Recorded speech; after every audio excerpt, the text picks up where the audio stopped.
That should be okay. Okay, so I will get started. So as I told you yesterday, we are going to be looking at, so what are we looking at? We are trying to packing, find the largest possible collection xn of 1 all the way until xn of capital M, so that T delta n pxy given xn of M intersected with T delta n pxy given xn of M hat. So this is empty for all M not equal to M hat. This is the goal. So recall, yesterday I told you that we will do soft. So in other words, so the model we are taking is something like this. So there is a soft packing is motivated by communication, and I will explain the problem.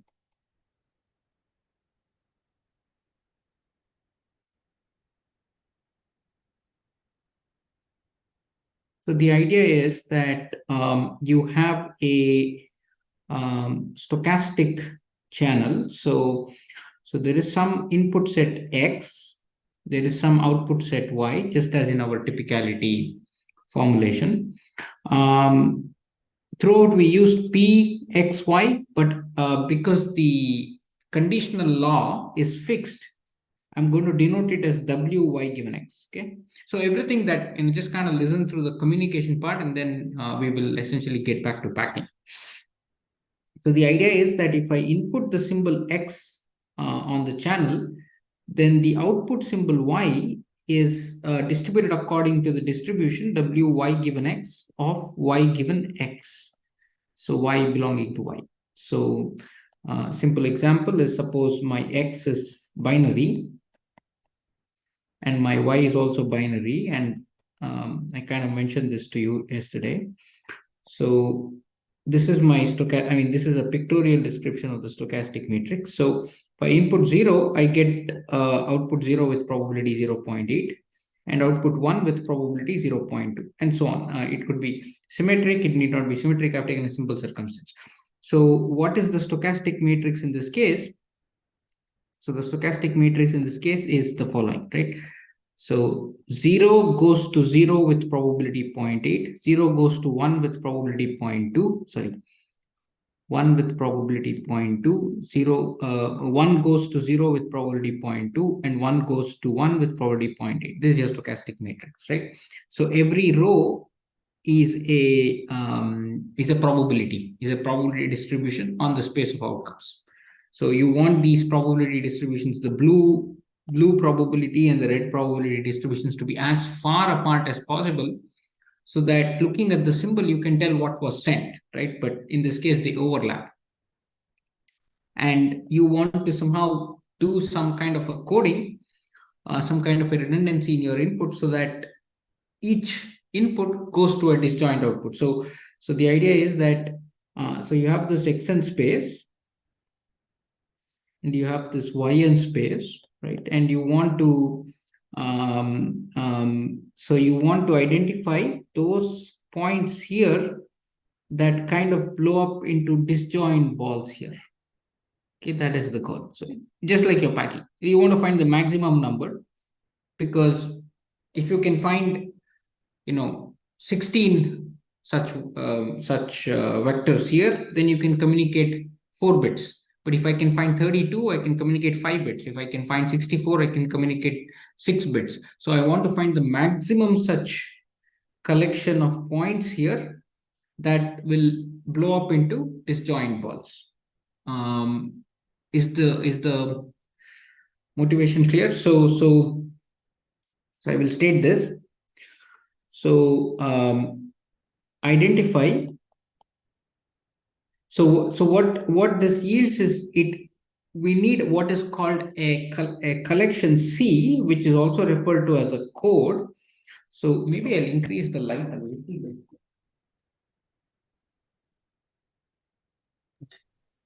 Sir, could you start the recording? Oh yeah, sure. Give me 1 second. Good that you mentioned.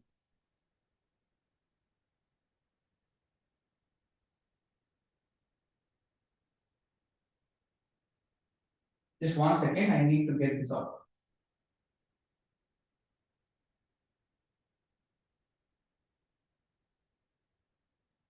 Yeah, thank you for mentioning. Yes, record. Recording in progress. Yes.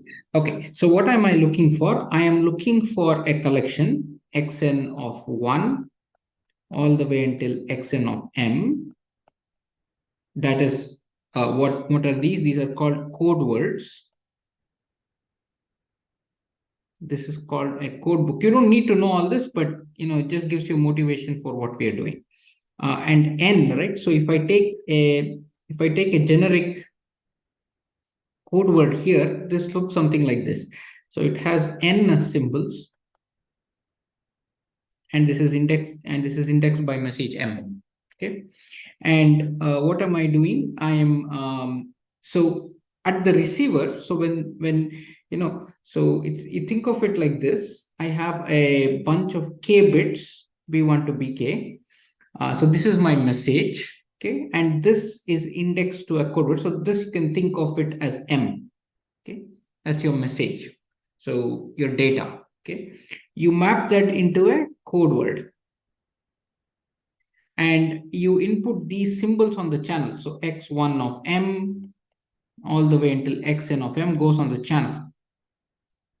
And what you receive something in the yn space. So what you should do, you should partition your yn space so that you can call which message has come, right? So you have to partition your yn space. So that is a code. So what is a code? So a code consists of a collection C. So this is xn of 1 all the way until xn of capital M, and a partition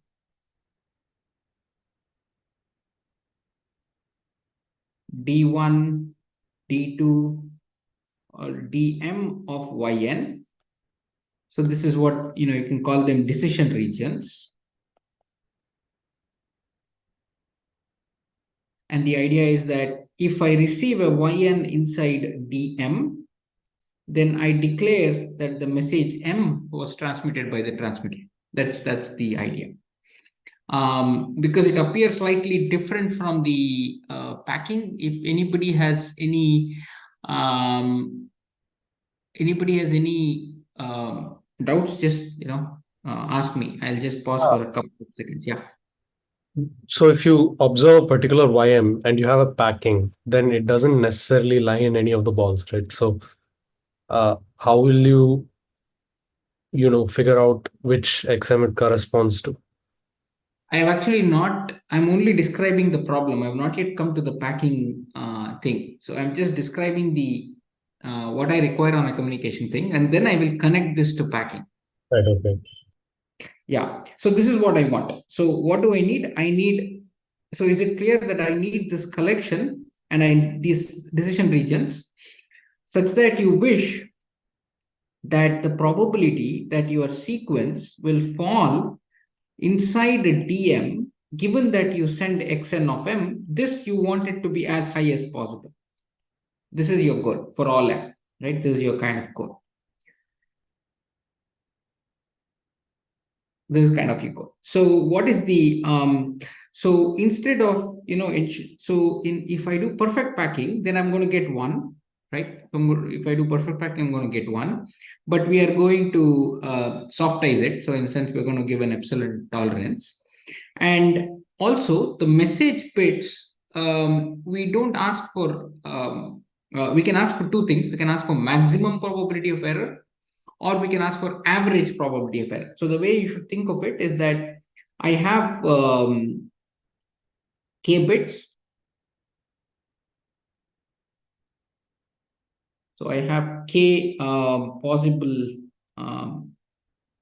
so 2 power k possible bits, 2 power k possible possibilities, and every time I get one among these uniformly at random. That's your message. That's the data that you're observing that you want to send across.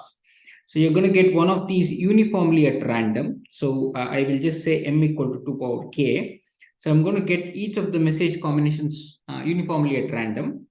And I'm going to use Wait, that message. good question. Doesn't X come with a probability distribution that's not necessarily uniform? I mean, isn't that what motivated our whole entropy? And No, so, hold on. See, hold on. See, there are three things. So one, there is a channel. The channel gives you an input set and output set in a WY given X. Okay. This is your medium of communication. What you want to communicate is a message, and that comes uniformly at random. So you're going to get one among 2 power k possibilities uniformly at random. You have to somehow map that to an input. oh, okay. Yeah. Yeah. So this is data. This is data that you're trying to transmit. Data that you observe. This is the channel input. That's a different thing. So we'll come to typicality. The typicality will come here in X and Y. So hold on.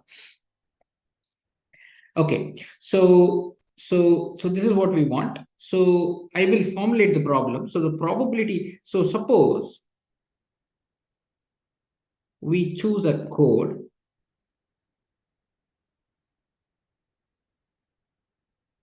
xn of 1 all the way until xn of capital M and an associated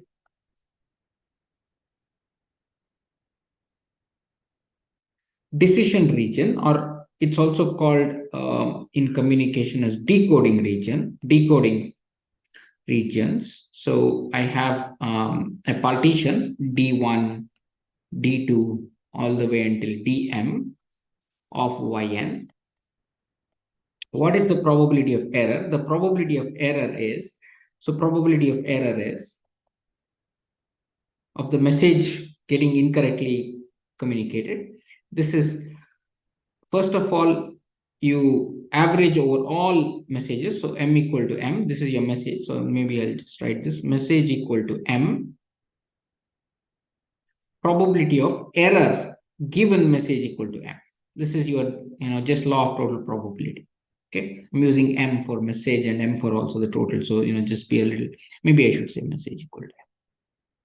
Now, so this is this.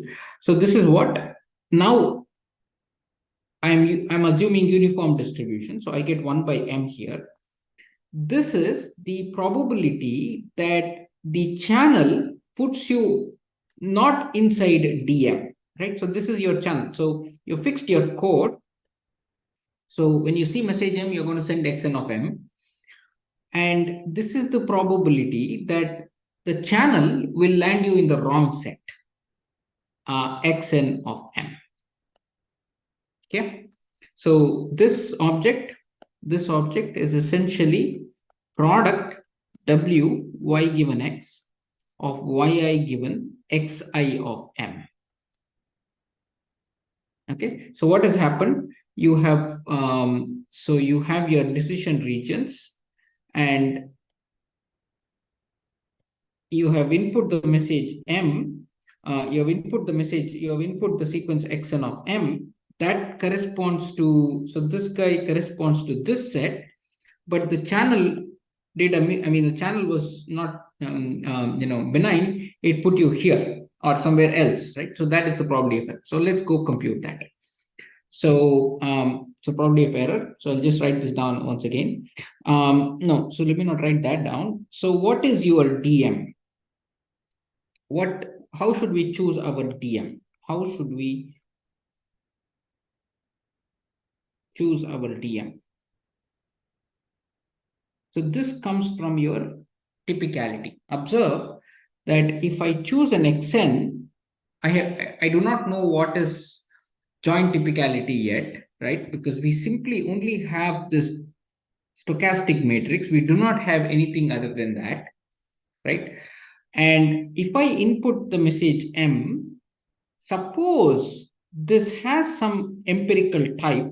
It has some empirical type. Suppose it it appears to have been generated according to the distribution Px, right? Then where will I end up with if n is large? I will end up in the set T delta n Pxy given xn of m, right? So it makes sense to associate dm, to associate the message m with the decision region T delta n of Pxy given xn of m. This is what you would do with typicality. But we don't have a distribution yet, right? We don't have, we have to choose the code words, we have to choose the decision regions. Given a code word, I can kind of think, okay, what should I do, right? But we don't know what our code words are.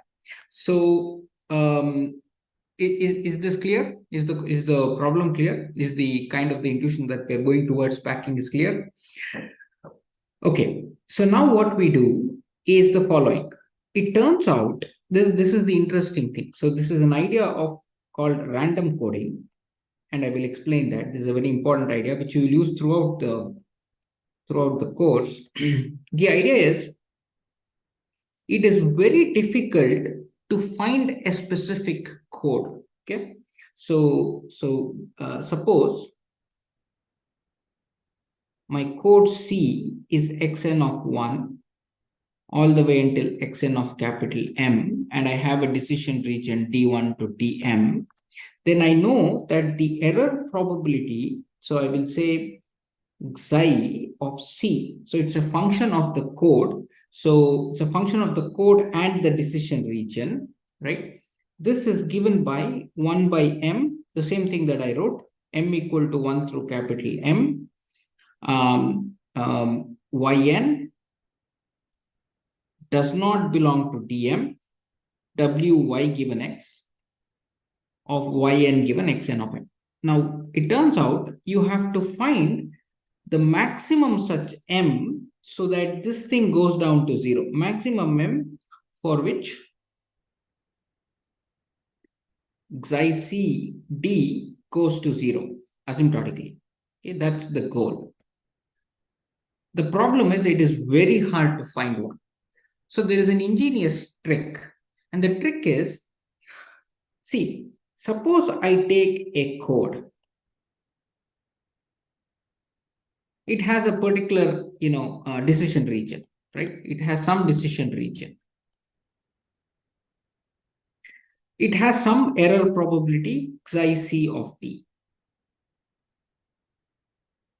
Ideally, we just choose a code, we choose a good code and we work with it. But it turns out it is very hard to find such a code. So the ingenious idea is, suppose I have to show that xi, I have to show, so need to show, what do we need to show? We need to show there exists a C star and a decision region associated with it such that xi C star D star is very small, right? This is what I want to show. And I want to show the maximum, I want to find the size of the maximum such code. It turns out this is very hard. So the idea is, we do the following. Suppose I randomize over all the codes. So for every code, there is associated an error probability. What I do is, suppose I randomize over all the codes, then I randomize over all the errors. If I can show that that random value is small, then there exists at least one code whose error is small. That's the idea. So suppose I choose a random code. So I choose a random code. So I'm writing this small c, this is small c. So this is a distribution on the code. So that means I have another code. Okay, I have another code with another decision region. It has its own probability of error.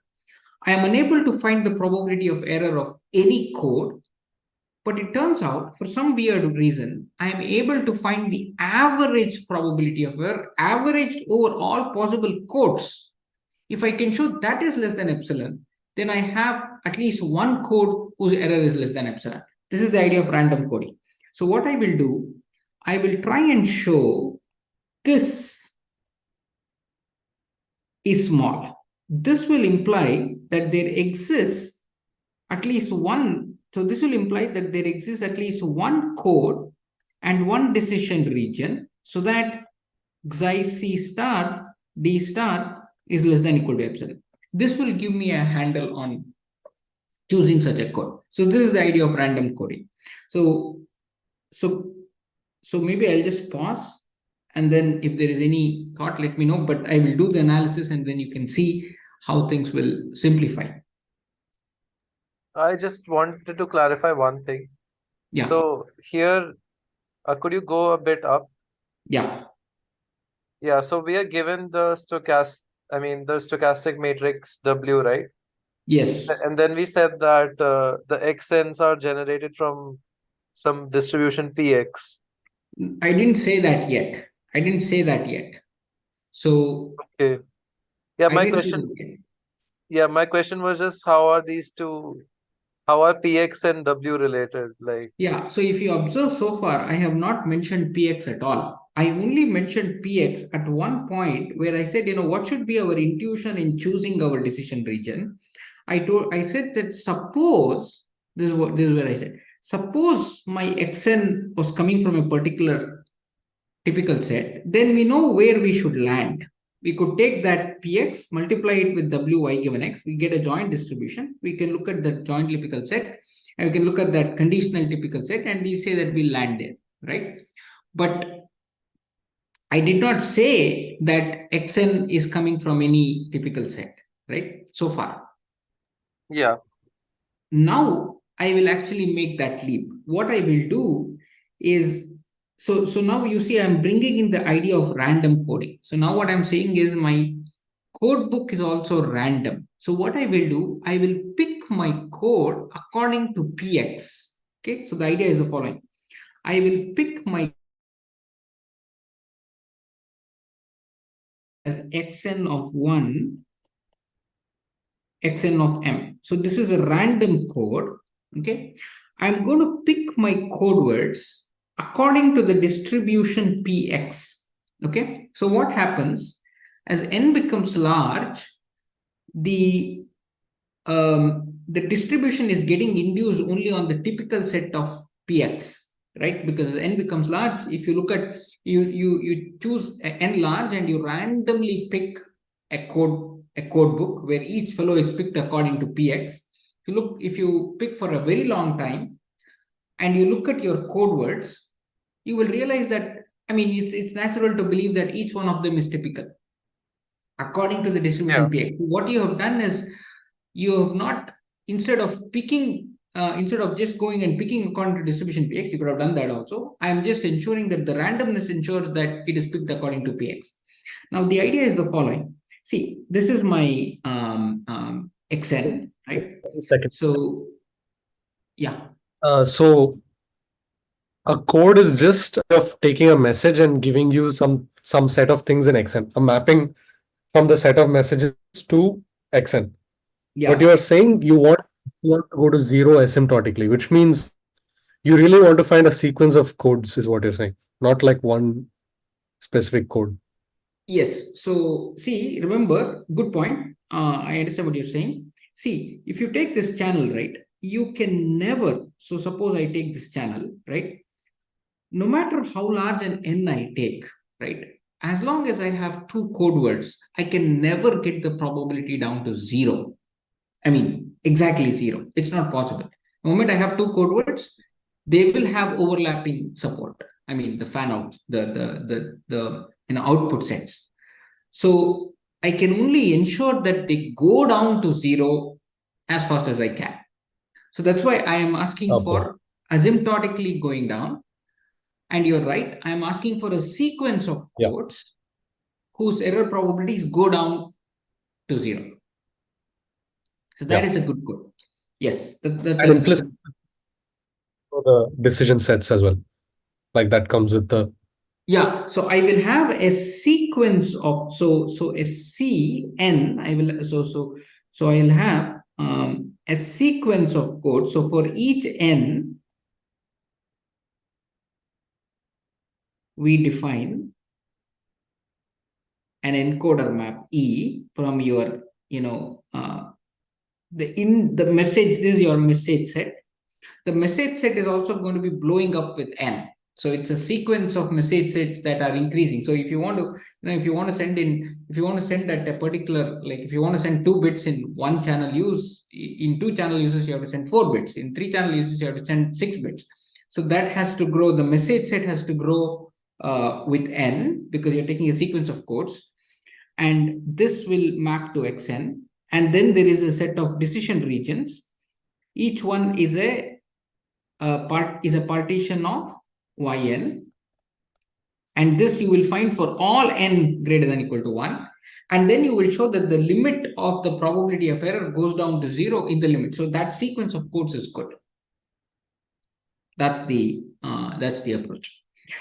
So I'll kind of write this down. So now, Sir, yeah, can you explain the expression before P subscript C? this That one, one I kind of lost. this one. Yeah. Yeah, good that you asked. See, okay. Suppose I take my x and I just write my xn and yn, right? Now, suppose I pick a particular code, and I associate with that a decision region. It has some error, right? It has some error probability. What do I want to do? I want to identify maybe that code where I can pack the most number of balls that are disjoint. That's my goal, correct? So what I should do, I should take a code and I should see its error probability, and I should see, what is the maximum number of messages I'm able to communicate, and I should look at its error, right? It turns out that is very hard to do because I don't have any structure on my channel. I am just taken an arbitrary general stochastic matrix Wy given x. So it is very hard to pin down a code and identify its error probability. Okay, and I have to do this. I have to kind of do this and show that that probability of error goes down to 0 in the limit, right? Instead, what I do, I will pick a random code. That is, in other words, I will just take, for every code, I will associate a probability of picking that code. Okay. Now I look at the average over all the codes of the probability of error. It's like this. So there is a collection. You want to choose the best item. Now, for each item, there is some value. You're not able to tell what is the best item. So what you do, you put a distribution on the items and show that the value of the average value over the entire set is above some value. Then, there exists one above that value, right? That's the idea. So if I show that I average over the ensemble of codes, and I show that the probability of error is less than epsilon, that means there has to be at least one code with probability of error less than epsilon, right? Yeah. That's the idea. Okay, I mean, I know it's kind of a little abstract, but just hold on. We'll do the analysis and then I'll come back and explain what's going on. So what I will do, I will pick a random code. So pick a random code. Okay, so the random code C is xn of 1, xn of 2. I will pick m such code words. Okay, this has to be mn, but don't worry about the mn. I mean, if I keep writing the notation, it gets a little bit weird. So okay, let me just write mn. So I pick mn code words. How do I pick? I pick them with pairwise independent distribution. So I just choose some distribution on the collection of codes that is pairwise independent. In other words, if I look at the probability of, so this is the probability of picking the code. Okay, if I look at the probability that xn of m is little xn and xn of l is little xn, x tilde n, then this factors as probability. This factors as pxn of xn times pxn of x tilde n. Okay, I'm not telling you the joint distribution of the entire code, but I'm only telling you that it is pairwise independent. And if I look at one of them, so if I look at Pc of xn of m equal to xn, this is essentially Pxn of xn. So what I'm saying is I'm picking the code words pairwise independent according to the distribution Pxn. Okay, I'm doing that. So that is my random code. So what do I have? I have a random code.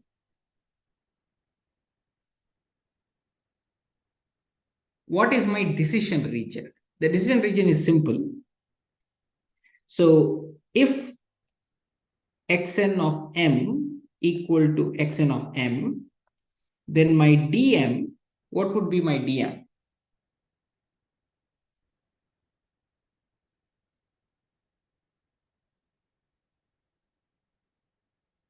So my dm would be the conditional typical set of this xn, right? Suppose, suppose I would have chosen the code, suppose I choose a code xn of 1 all the way until xn of m. Okay, what would be my decision region? What would be, where would you expect? Suppose I input the code xn of m onto the channel. Where do you expect the output will be? The output will be in T delta n. What is the joint distribution? Px times wy given x conditioned on xn of m. This is where you expect it, right? But I have, in my choosing of my code, I have not guaranteed that these are disjoint or anything. So what I will do, I will define my decision region as follows. Wait, you have So that the xn are different, right? Like they could, with some probability, map to the same thing. yeah, they could. So I don't worry at all. So for any code, I will, yeah, they could. So we'll come to that. So my decision regions are exactly, and that's the reason why I'll be careful when writing my decision regions. Yn belonging to Yn such that xn of m and yn are jointly typical, and xn of m hat comma yn does not belong to the typical set for all m hat not equal to m. So I'm going to do kind of an exclusion. So I first identify the typical sets, then I remove all the intersections. Okay, and you can associate the intersections with anything, it doesn't matter. Okay, so you can just associate it with the d1 or d2 or d3 some, or d star, you can say it's an error or something of that sort. You can say if yn belongs to yn such that xn of m comma yn, so let me say m such that let me put it this way, L such that xn of L comma yn is typical. So if this set is greater than 1, you just declare it as some error. Okay, so you can just do that, doesn't matter really. So this is my decoding rule. So what have I done? There is some code, I don't know, this code is maybe intersecting, whose conditional typical sets may be intersecting, may not be intersecting, I don't care. I will be, kind of using a brute force approach. And suppose the conditional typical sets look like this. Okay, suppose the conditional typical sets look like this. Then what do? I just say, okay, I'm going to just say this is one D1, this is D2, this is D3, and so on. This is D3 and so on. So I don't care. I'm just going to exclude all those intersections, put them in some error thing, and I'm going to proceed. Okay, so now what is the error? So let's write down what is the error. So the error, probability of error, I will write for a specific code, and then I will average over the error probability. So suppose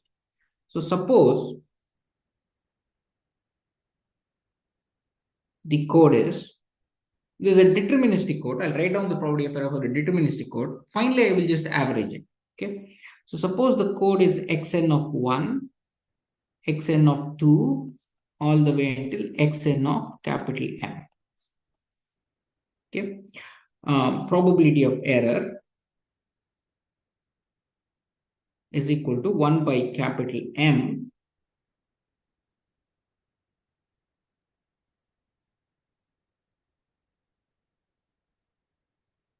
does not belong to Dm, given xn equal to xn of M. So there could be, so what is Dm? Dm is essentially, what I wrote before, right? This one, right? So I'm going to write this as M equal to 1 through M.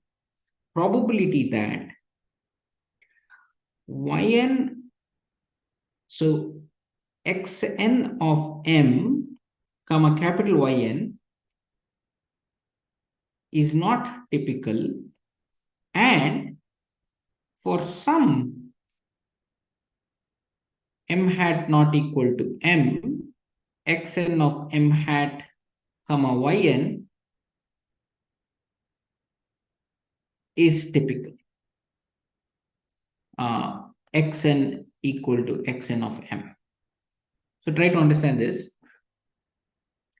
So I'll explain. So I have sent the message M. So that means that this code word that has been sent is xn of M. Okay. I have fixed my code. Okay. So when will I not fall in the correct decision region? Either, so first thing, definitely Yn and Xn are not typical, right? And for some M hat, this happens. Actually, it's OR. Sorry, this is OR. So either my legitimate code word is not typical with the received Yn, or for something else, there is some other illegitimate guy that is jointly typical with my sequence, right? So if either one of these conditions hold, then I'm in error. If neither of these hold, that is, so observe, if neither of these hold, that is what happens.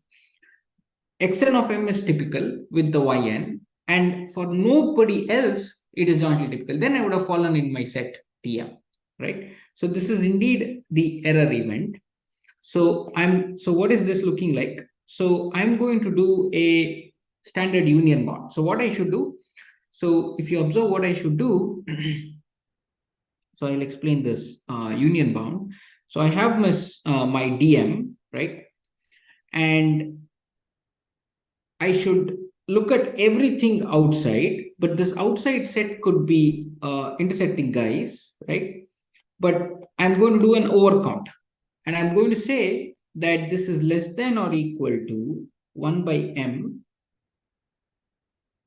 equal to 1 through capital M, Yn belongs to Yn, okay? Probability that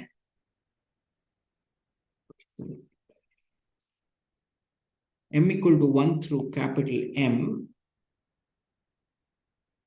Yn does not belong to T delta N, Y given Xn of M,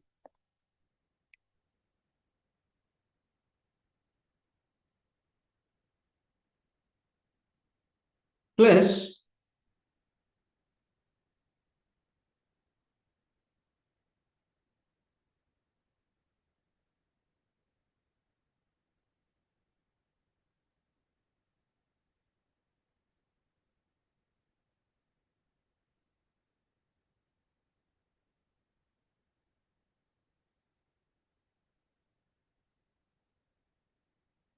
so I'll explain. See, this is the probability that the legitimate guy and the received vector are not jointly typical. So T delta N does not belong to Pxy given Xn of M. That's the first term. So this is the probability that the legitimate guy is not jointly typical. And the second one is the probability that for some M hat not equal to M, I need to have a summation on Yn.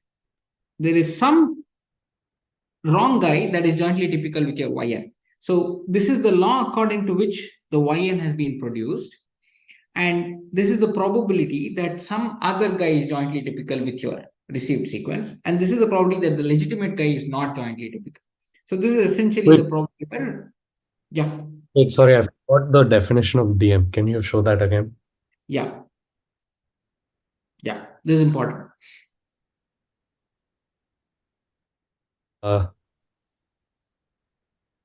So you choose all those yn sequences that are jointly typical with only xn of m and none else.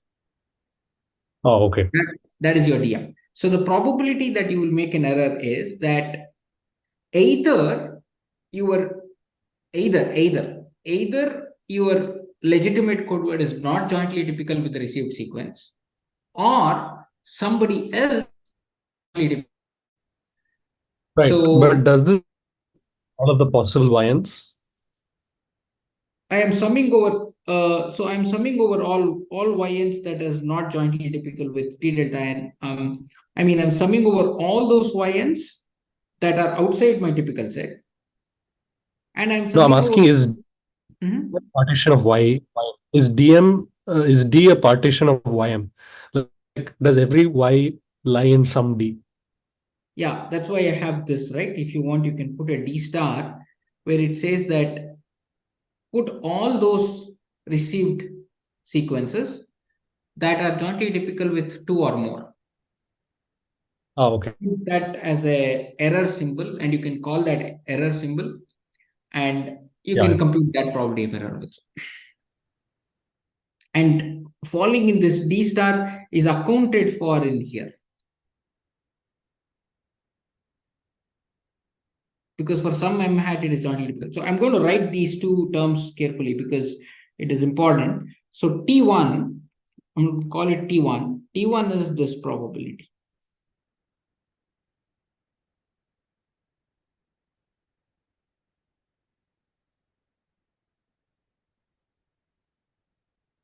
I will write it like this for a reason.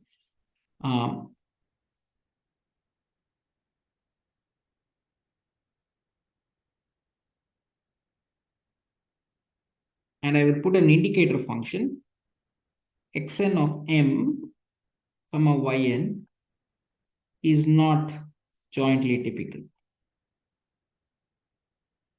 And T2 is 1 by m equal to 1 through capital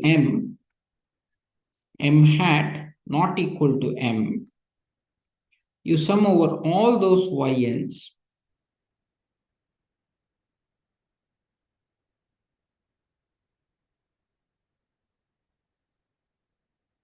Now indicator function that some other code word is jointly typical with your YN.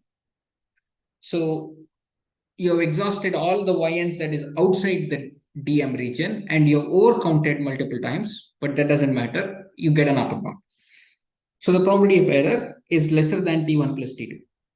Now what we will do, so T1, so if you see this is a function of your code. This is a function of your code and your decision region. But remember, your decision region is really a function of your code. So given x1, xn1 to xnm, your decision region is literally a function of that because everything is coming from the typicality. So it's really, I can say it is just a function of xn1 to xnm. So I'm going to say C is xn1 to xnm. Now what I will do, I will look at the expected value. I will look at the expected value over C of T1C plus expected value of C of T2C. So I'm looking at the average term. Okay. And if I show that this is going down exponentially, that means that there is a sequence that will go down exponentially for which the probability of error is going down sequentially, exponentially. So that's the idea. So let us compute. So what is the expected value? So before I write this thing, I'm going to make one more small simplification to make it, I have just one small question. yeah. So from here it seems that T1 and T2 don't really depend on the Ds, right? Uh, No, the D's have figured in here, right? The D's have figured in here, isn't it? So how did I get these sets? The D's have figured in here. oh, okay. The D's have figured in there, critically figured in here. Okay. Yeah. Okay, so let me, I'm going to actually write this thing once again and just make one small change, which will help us. Okay, see, what I'll do, I am going to say, I am going to sum over all possibilities for my xn of m. Okay, so I'm going to just say, I mean, it's just like a mathematical statement, but still it makes sense. So I can say xn of m equal to xn, and I can replace this with xn and this with xn. So what am I doing? I'm just putting an indicator function. So just to bring in the possibility of a randomization of the code. Okay, so look at these two. So if you look at this one and this one, they're exactly identical, except that I have replaced the xn of m with an additional indicator function, and I'm summing over all the xn's. That's all I've done. Similarly, I will do for the second one also. But the second one, remember, there are two code elements here. There is an xn of m, there is an xn of m, and there is an xn of m hat. So I'm going to have two summations to indicate that. So I will say xn, and I will put an indicator function. So I'll put an indicator function, xn of m equal to xn. Okay, so I'm going to put xn here. And the other indicator function will be for the m hat. So x hat n. So I'm going to call it x hat n. And I'm going to replace this with x hat n. And I'm going to put one indicator function for that. So, you know, it's like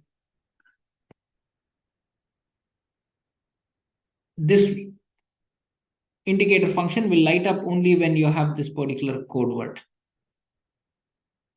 Okay.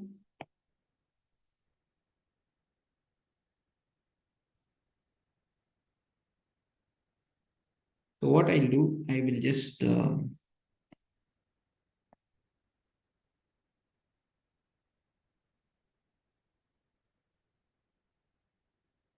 I mean, it is much easier if there was a board and you were seeing everything at one place, but because it is not, I'm just doing this. So this and this, I just replaced it with this and this, but put an indicator function and summed over the xn. That's all I've done. Similarly, this and this are two different code words. So I put an xn and an x hat n, put an xn of m equal to this and an x hat n equal to this, and I put it here. Okay. So these are my two terms. Now you can see how things are kind of falling into place. Now, what is my code? Remember so this is for a specific code. Now, when I average, right, when I do an expectation over the T1C, what happens? My expectation will go all the way. So I'm going to do some copy pasting. So copy, paste. So when I do an expectation,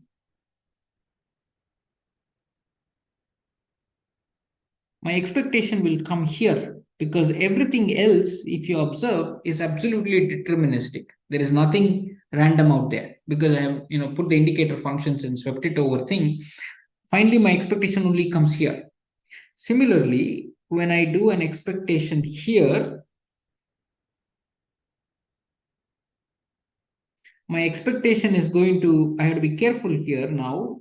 I have to pull, these are jointly distributed, so I cannot just, split the expectation like that. But this is deterministic. So I will do an expectation on this object, this pair of objects. Remember that, when you have, when it's a when the random variables are coupled, when you do the expectation, you have to do it over the entire function of that collection of random variables. So I do an expectation there.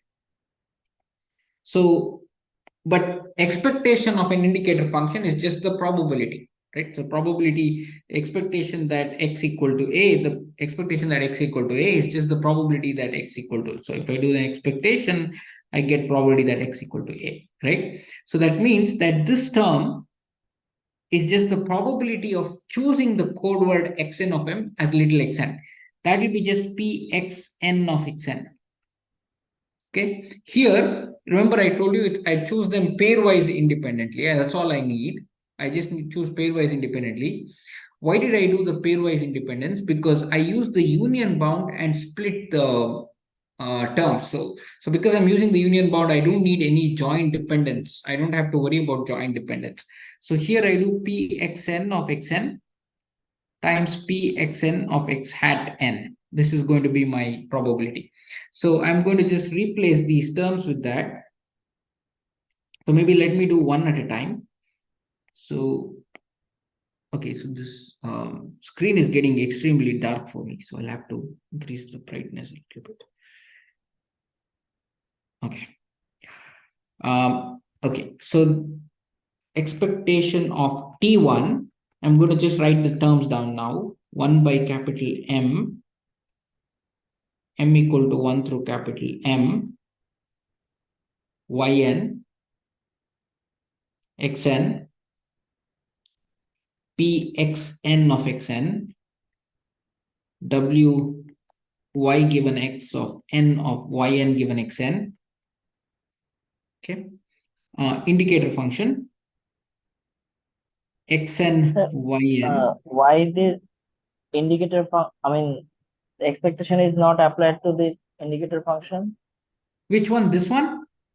Yeah. That's deterministic, right? It's just deterministic, right? The randomness is here. See, actually, if I write the expectation, I should actually be writing this as capital X and M, and this is capital, this is the randomness here. So there is no expectation. There is no random. There is no randomness here or here or here, anything. Yeah. Okay. So what is this? This is very simple, right? This is 1 by m. So now you see how the typicality is sieving itself out. So this is just x and yn.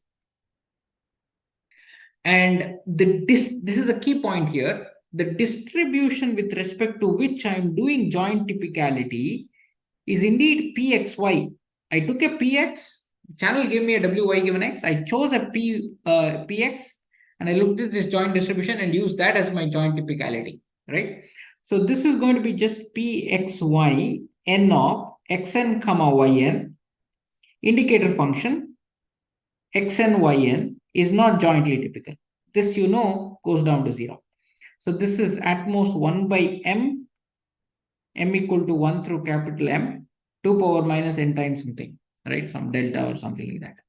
So this is 2 power minus n times delta. So there is no term at all here. There is no, it is just going down exponentially. You don't have to worry about it at all. But the second term will depend on the code. So we will see that. So let's look at the second term now.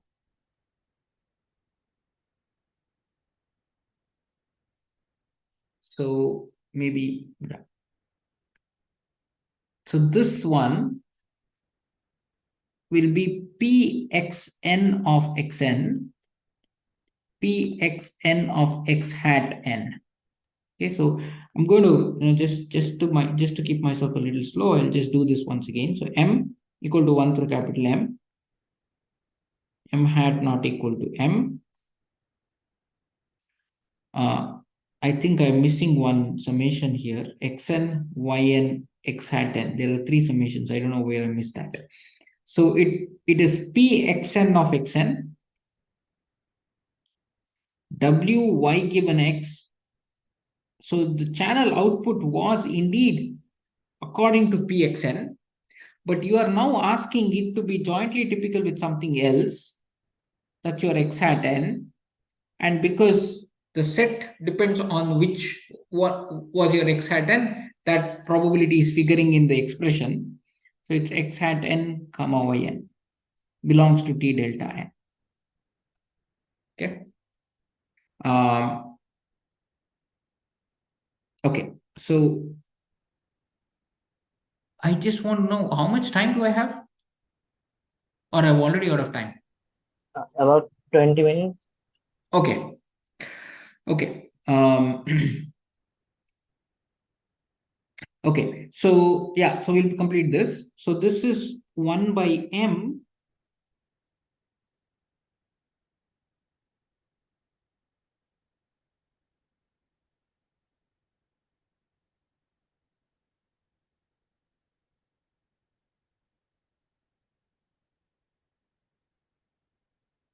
So I'm going to combine these two and say it is pxy of n of xn comma yn, pxn of x hat n, indicator function, x hat n comma yn is typical. So observe that the xn is in some sense unhinged. So this xn is in some sense unhinged. I can just sum over xn. There are no indicator functions that are stopping it from my doing a summation over the entire thing. So I can sum that out completely and I get 1 by m. I can also get rid of the, no, I can't get rid. Yeah, I can also get rid of 1 by m. So I can get rid, so I will sum over xn. So this will just become pyn of yn. That's the first thing. Second thing, there is no term here that depends on m. And there is a 1 by m and m, right? So I'm going to just say m minus 1 times, because I'm going to sum over everything other than that m minus 1 times yn x hat n pyn of yn pxn of x hat n, indicator function x hat n comma yn is typical. Okay, so I've just summed over the xn, summed over the m. This is what I get. Now we are in a position to use all our typicality basis. I mean typicality study, right? So if xn yn, so if x hat n yn are jointly typical, then I know that x hat n is jointly typical, right? This is according to px. This is typical according to px. And yn is typical according to this marginal, right? I'm just going to write it like this. So you take the px wy given x, marginalize out the x, and you get a distribution on y. So I will call this py. Remember, I never had any py so far. Once I decide a px, then I have a py, right? So what do I get? So that means that this is typical according to px, which means that if I look at pxn of x hat n, this is going to be 2 power minus n h of x, right? If I look at pyn of yn, this is going to be 2 power minus n h of y. So I can do that. So I'm going to write an upper bound, x hat n yn 2 power minus n times h of x plus h of y minus 2 delta. Indicator function x hat n comma yn belongs to t delta n. Okay, how big? Now I can get all the terms out. So I'm going to get m minus 1 times 2 power minus n times h of x plus h of y minus 2 delta x hat n yn, and you're summing over the typical set. We know what is the size of the typical set, and that gives us our bound. So this is m minus 1 2 power minus n times, you have to be careful here, h of x plus h of y minus h of xy, because there is a minus sign at the front, plus 4 delta, whatever. So I'm going to write this as 2 power minus n times. So h of x plus h of y minus h of xy is your I of xy, which I defined yesterday, minus log m minus 1 by n. Okay, so plus of 4 delta.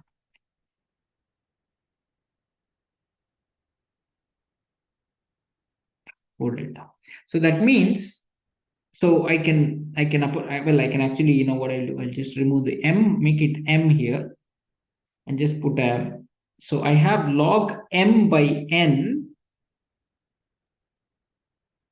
has to be lesser than I of xy.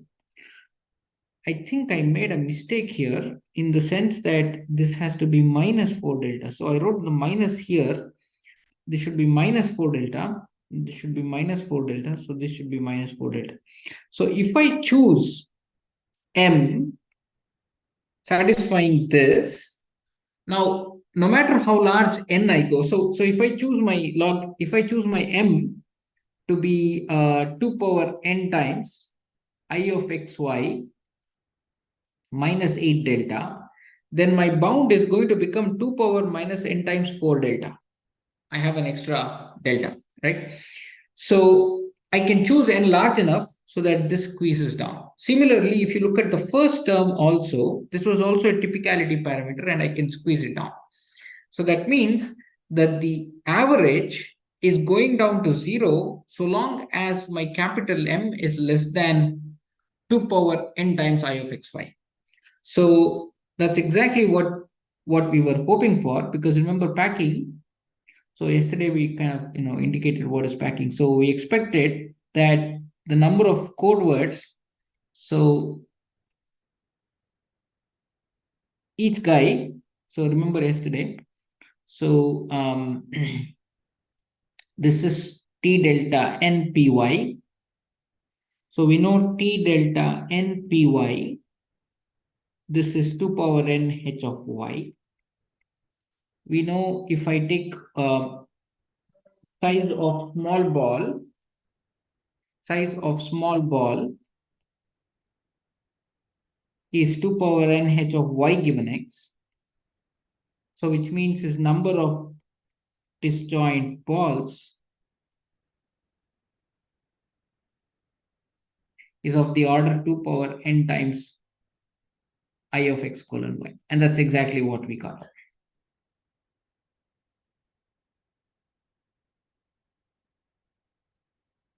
Wait, do we Questions? have control over px? Hmm? Do we have control over px? Yeah, so good point. That's a good point. So yeah, sorry, I should have mentioned that. So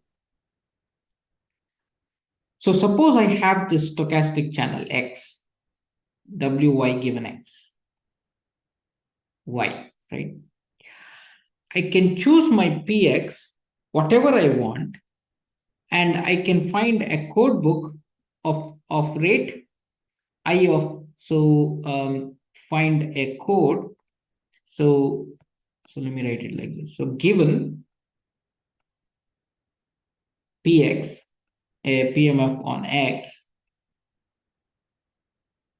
can find a sequence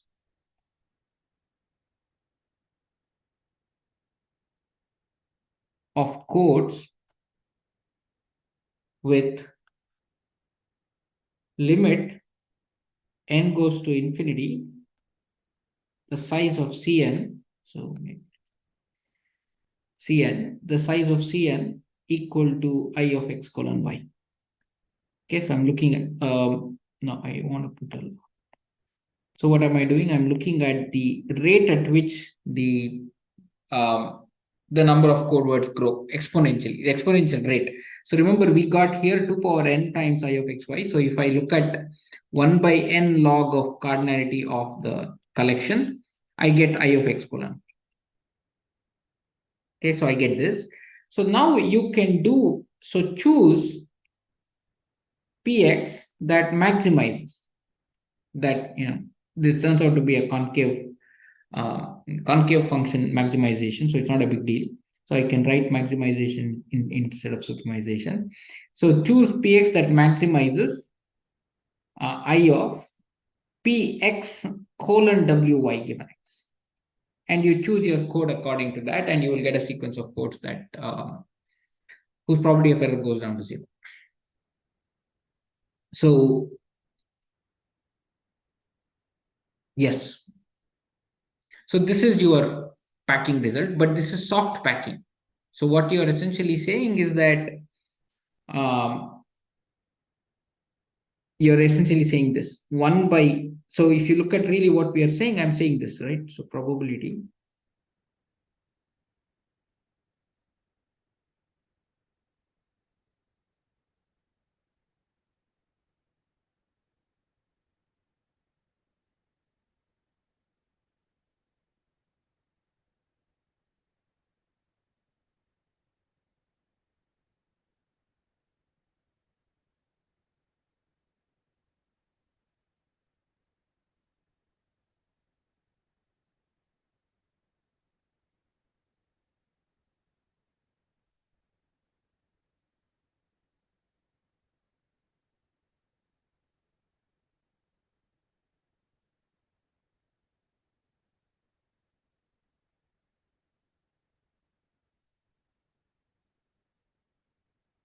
makes sense?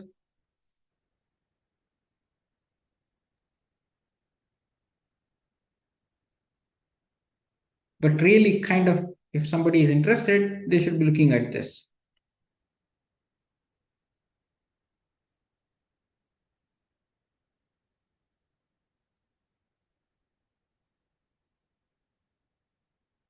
Wait, this doesn't construct a code though, right? You've shown that there exists a code. Yeah, there exists a code. And something more, I mean, if you think of it, right? So what it says is that picking a bad code is extremely difficult because we are averaging with some distribution and we are showing that the average probability of error is small. So that means that we have to really sweat to find a code that is not, whose probability of error is not falling down at this rate, because there are too many that, I mean, average is that, so there are quite a few that will be even lesser than that. So so if you kind of think what's happening, right? So this is your xn. Let's not call it xn. Let's call it t delta n px, right? So the total number of code words here is 2 power n h of x. This is the total number of code words. And we are picking m of them. So if m is happens to be less than 2 power n times I of x colon y, then, since we randomly pick, it is very unlikely that our choices coalesce. So, I mean, our choices are close, or rather, they coordinate to get together. There is no reason for that to happen because we are pairwise independently picking each fellow. So, on an average, we would have ended up picking things like this, as against to, things like this. So, and any such collection is good. And since we are choosing an exponentially small number, they tend to be by nature far apart, and there are too many such good codes. That's kind of what is happening. Is IXY much less than HX? Yeah, IXY is h of x minus h of x given y. All right. So, and this is also h of y minus h of y given x. So if you observe actually, if y, I mean, I don't know whether you did this in homework, if y is independent of x, then you will see that h of y given x is h of y. So which means that you will get zero rate. So y is independent of x. So the channel is not even looking at the input. At the same time, if y equal to x, then you will see that h of y given x is 0. So this becomes 0, which means you will get h of y, which is equal to h of x. So those are the two ends of the spectrum. One where it's completely, you get it noiselessly. The other when you get it completely independently. Yeah. And you get the rates 0 and h of y. Suppose x equal to y. So what it says is that, suppose the channel is such that x equal to y, what it says is that you choose that distribution that maximizes the entropy at the output. So in other words, you choose your distribution so that the receiver is completely, has too much uncertainty. So that means you're communicating something. So try to just maximize that. You don't have to worry about maximizing. You don't have to worry about blowing up. You only need to worry about, keeping it really random for that guy.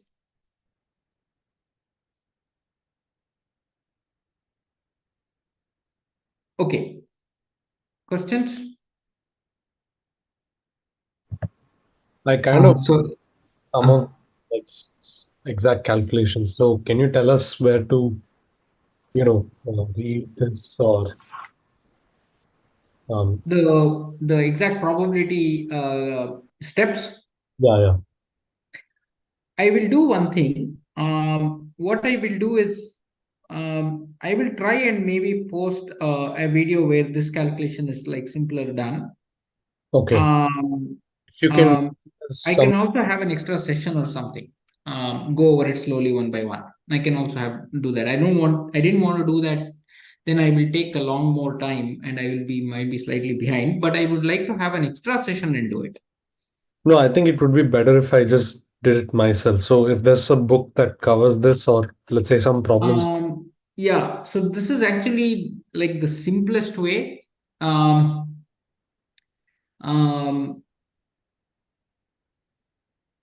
can upload some text file. I can upload some PDF file. Okay. Because I wrote this as, I just wrote this. I mean, this is the simplest kind of a proof. Other proofs are slightly more complicated. They get more involved. Yeah. So I will do that. Okay. Okay. So I have one more question. yeah, please. So if I find that PX, which optimizes the mutual information, Yeah. then by randomly selecting a code xn according to the typical set of PX, Yes. will that give a good code? I mean, That with very high probability that will give a good code. yeah. It is with very low probability that you will get a bad code. See, okay, so good question. See, remember, I can do this. So what have I found? So for every code C, there is associated an error probability xi. What I showed is that the expected value over C of xi is less than epsilon. Okay. Now just use Markov's inequality. The probability that a code C, the expected value of the expected value of a specific code is greater than, say, epsilon. You can do this.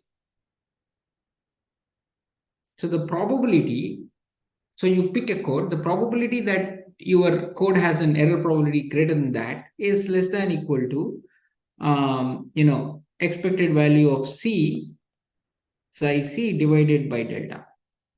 So it is very unlikely that if you choose your delta to be sufficiently large, 2 times or 3 times, half the time or one, if you choose this to be, 10 times epsilon, then this will be, 10 times epsilon. So the probability that you will go 10 times more than the error will fall will be like 1 by 10. So now, because this guy is going down exponentially, if you choose large n, even this would not be, too much. So Okay. Yeah. let me put it this way. I understand your question. Let me put it this way.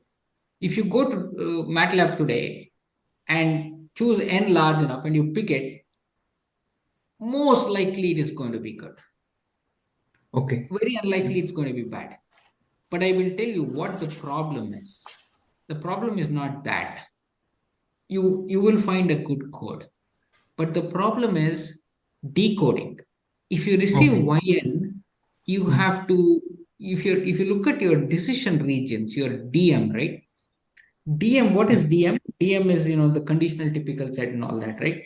So that requires exponential computation at the receiver. So having received yn, if it has to perfectly decode or implement your decoder, it requires too much computational power. So the decision reach, it has to do an ML kind of a decoding, maximum likelihood kind of a decoding. That is an exponential search. So what really people were searching for is, existence, and this randomization will definitely give you a good code. There is no problem at all. But what people were really looking for is, can I find codes whose decision regions are easy? So if I receive a vector, I just do some dot product or something and it should just tell me what is the message very quickly. In other words, a decision region with structure, so that I can use that structure to decode efficiently. That is why you see the theoretical computer science people work in coding theory. They try to come up with codes that have nice decoding capacity. So if you look at Madhusudan,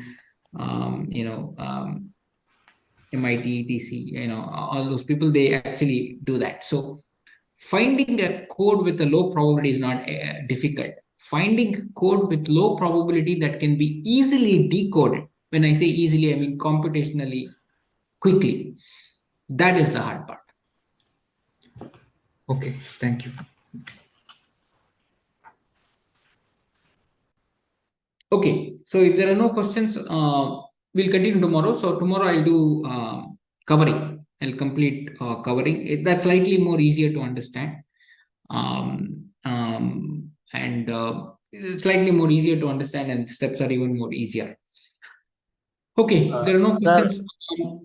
how will we submit the homework problem? Yeah, so can you scan them and send it to me? I'm actually. Yeah, go ahead. So I've been retaking the homework, so I'll just, Yeah, same. scan. Yeah, I mean, you can do that. I mean, that's that's totally welcome, but you don't have to do that. I mean, for those of you who write it in pen, just scan it and send it to us. And if there is anybody who wants kind of some discussion session for the homework, let me know. I can have it tomorrow. Yeah. Yeah, and otherwise we'll have class tomorrow. Okay. See you. Okay. Thank you, sir. Yeah.